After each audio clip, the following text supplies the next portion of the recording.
Karena di video sebelumnya water slimeku jadi kayak barrel slime, jadi aku mau coba saran dari teman-teman pakai resepnya Dilsno. Yuk langsung kita coba. Pertama kasih clear glue 7 sendok. 5, 6, 7. Lalu lem putih 1 sendok. Terus aduk sampai rata. Baru kasih air 25 sendok.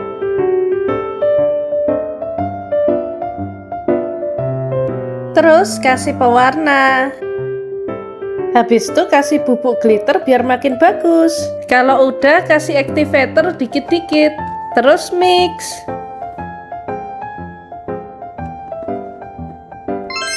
Jadi deh. Menurut kalian ini udah jadi water slime atau belum? Komen di bawah.